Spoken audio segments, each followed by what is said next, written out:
That's why the Course is always saying it may be an illusion, but you believe in the illusion. And if you believe in it, therefore it does have power over you. And if it has power over you, to deny something that you believe in doesn't help you. Now, we can begin to diminish the power that it has over us by refocusing our attention on the truth, by protecting the truth, is what the Course is saying.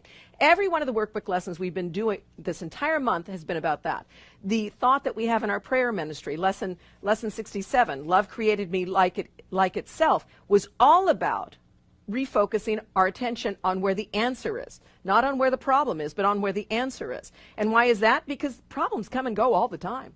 Today you've got this problem, tomorrow you're going to have another problem. The problems change constantly. The answer never changes. The answer is always the same.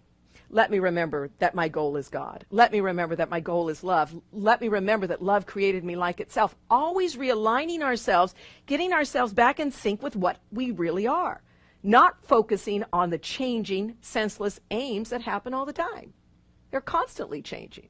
But what does not change is our reality. And when we get in line with that, now we feel that strength that roots us into wherever we find ourselves so that we can handle whatever comes our way.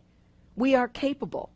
No matter what happens to you, you are capable to handle whatever comes your way. Not because of you, but because of the power of God that abides with each and every one of us, which is the power that unites us all. And that's what this is about. His memory, it says, is hidden in our minds, obscured by our pointless little goals, which offer nothing and do not exist. So again, we come back to the only thing that exists is God. The only thing that exists is love. And so it says that truth is hidden by what?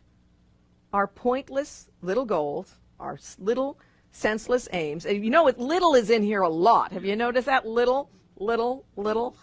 Yeah, little self. Now I understand why I use the word little all the time. I always, that's such a cute little thing. I say these kinds of things all the time, and little always comes to mind with me in anything that I say. So anyway, but I'm not talking about that. I don't know where your minds are going with that. But, yeah, obscured by our pointless little goals, which offer nothing and do not exist. And so what this is saying constantly is we have these little goals, these little senseless aims, which are constantly changing, offer us nothing, and it says in here, do not exist. Now, this is where the Course will say, what is not love is fear, and yet what is fear is not real anyway. So if there could be an opposite to love, it would be fear, but what is all-encompassing, which is love, can have no opposite. Therefore, these little senseless aims, these little goals, which offer nothing, actually do not exist. Now, we've given a lot of power to something that doesn't exist, but that's our prerogative, right? Haven't you been with somebody who's made a big to-do about nothing? Much ado about nothing, you know?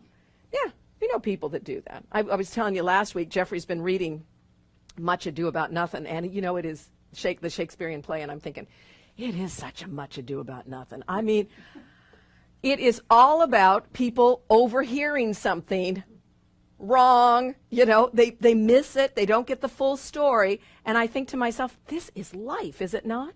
We never get the full story. We're always overhearing and getting it wrong. How many times have you got it wrong? A lot? Yes, we've all gotten it wrong. A lot. And so what this is saying is, wouldn't you like the clarity of understanding, the clarity of vision, the clarity of truth? That's what this gives us. When we begin to retrain our minds to remember, my goal is God.